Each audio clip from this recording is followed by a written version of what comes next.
Hello, and welcome to Making the Slam, an info session on UCLA Grad Slam competition presented by the Division of Graduate Education. At the end of this presentation, you will be able to explain what Grad Slam is, understand why you should participate, identify the steps to participate, and find information to help you prepare for the competition. So first, let's talk about what Grad Slam is. Grad Slam is an annual contest to communicate research.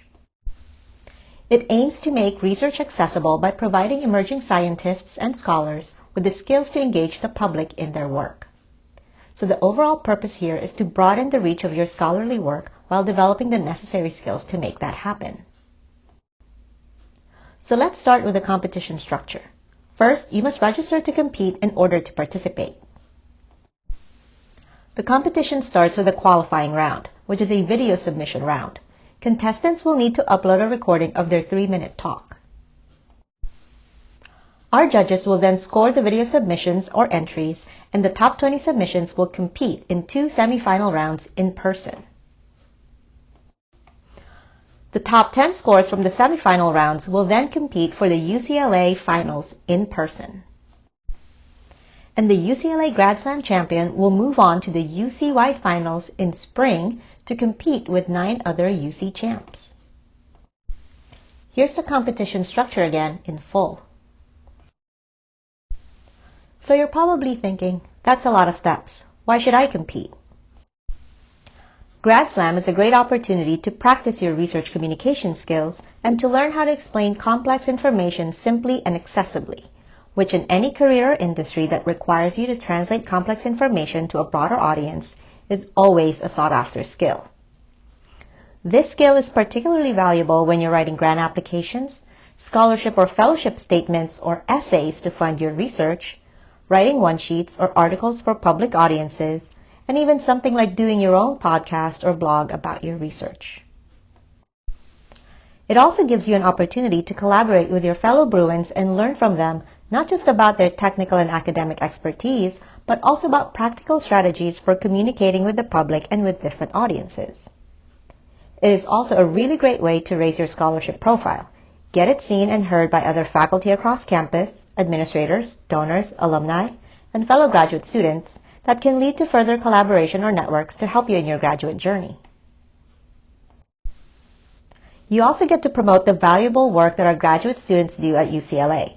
At a time when graduate programs are facing a lot of challenges about their relevance or importance, this is an opportunity for you to show the very tangible and pertinent questions and solutions you're working on as a scholar and a professional.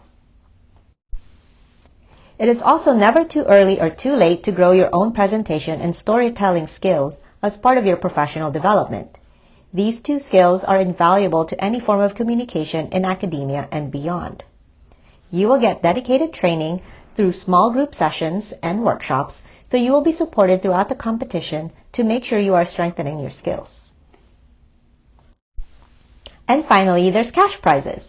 This is a great opportunity to also get rewarded for communicating your research successfully in the form of a stipend. $6,000 for first place, $4,000 for second, and $3,000 for third. The Audience Choice Award offers $1,000, and all preliminary round participants receive a $50 gift card. So now you're thinking, I'm convinced, I want to join. So let's talk about how you can go about participating. First of all, you must be a graduate student at UCLA, so that means you are registered and enrolled in winter quarter and in good academic standing. To be eligible in the qualifying round, you must attend and participate in 1 small group coaching session, record your 3-minute research pitch using Zoom, and submit your video by the deadline. Make sure you prepare your video submission with enough time before submission closes. In order to participate in the qualifying round, you need a video submission that consists of 1 optional PowerPoint slide for a 3-minute max talk. In the next slide, I'll talk about the specific requirements and restrictions on your optional PowerPoint slide.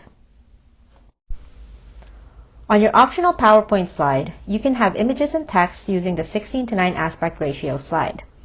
PowerPoint animation effects are prohibited, and you cannot have embedded video and audio. You do not need to create a title slide. Our Grad Slam team will design one that you can use in your submission. If you use the cover slide provided by the Grad Slam team in your submission, that slide will not be counted against you. Your one slide, if you choose to use it, should contain only materials that are pertinent to your talk, so no citations unless necessary, or your name or title of the talk. The next element is the talk itself. Your recorded talk must not exceed 3 minutes, otherwise you will receive penalties for every 2 seconds that you go over. Should the presentation go longer than 3 minutes, points will be deducted from the final score, beginning with a 1-point deduction at 3:03 and 1 point being taken off for every 2 seconds the speaker continues after that. In the video submission round, you have every power to keep it at 3 minutes max since you will be recording the talk yourself. Remember that you do not need to introduce yourself when you start your talk. And within that 3 minutes, there will be categories that our panel of judges will take into consideration when scoring your submission.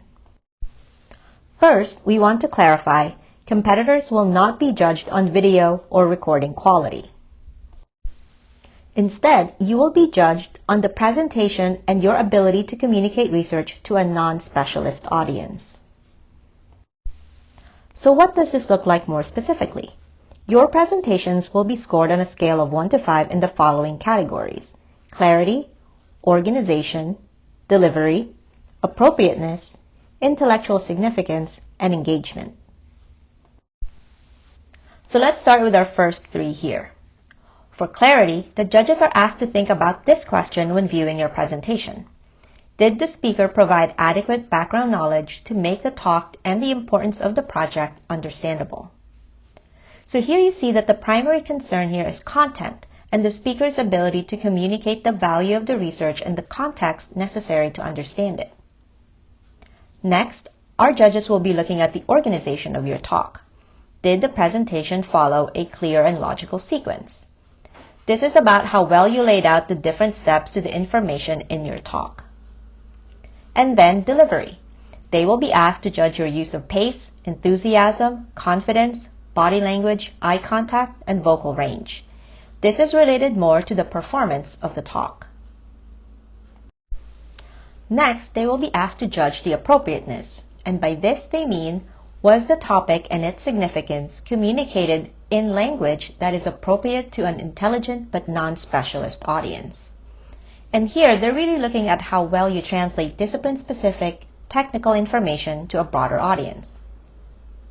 They will also be looking at the intellectual significance of your talk and your ability to communicate the importance of your project to the discipline or a broader context. For graduate students in the humanities and arts, it might feel like a challenge because it may not be immediately obvious how your research has practical significance or relevance. But I want to emphasize here that significance can also take the form of how is this important to your academic discipline. If your topic is a little bit abstract or philosophical, then tell us how understanding this abstract or philosophical concept can help us in our everyday lives. If you have research that you collaborate with others, you need to communicate the significance of your unique contribution and identify that contribution. Finally, our judges will be looking at the extent to which your talk piqued their intellectual curiosity. Did you make it enticing or compelling to learn about your topic? So this is speaking a little bit more to your hook. How did you get others interested in your talk? And of course, these are subjective scoring, so let's talk about who will be judging your talk. Judging panels for the qualifying and final rounds will comprise of faculty, academic deans, administrative staff, alumni, and donors. Great effort is also made to select judges that represent a diversity in discipline as well. That said, you shouldn't assume that there will always be an expert judge evaluating your talk, so while keeping the intellectual significance of your talk is important, always be thinking about the appropriateness of the language and level of detail you're giving. As I remind you of what you should prioritize in your talks, I think this is a good time to talk about how you can get training and support for your professional development and to prepare for the competition. The Grad Slam website provides many resources to help you prepare. From there, you can learn more about video submission instructions, best practices for recording your video submission, resources for presentation skills, competition schedule, and more. We also encourage you to ask your questions if you're unclear about any aspect of Grad Slam by sending an email to askgrad@grad.ucla.edu. Add Grad Slam to your subject line. Now let's answer some frequently asked questions. I participated last year. Can I enter again? Yes, but only if you did not win first, second, or third place. The audience choice winner is eligible to participate in Grad Slam again. What if I have research collaborators? In cases of collaborative research, the presenter's contribution to the project must be salient and clearly specified. Can I use props? Yes, but only by approval of the Grad Slam team, and they can't make a mess. Can I use citations? Citations are not required, and we don't advise you add them to your slide. Can I have someone else design my slide? No, you must design your own slide. You may use PowerPoint templates, but your slide cannot be professionally designed. And that's it. You are now ready to participate in Grad Slam. We hope to see your submission and we wish you good luck with the competition.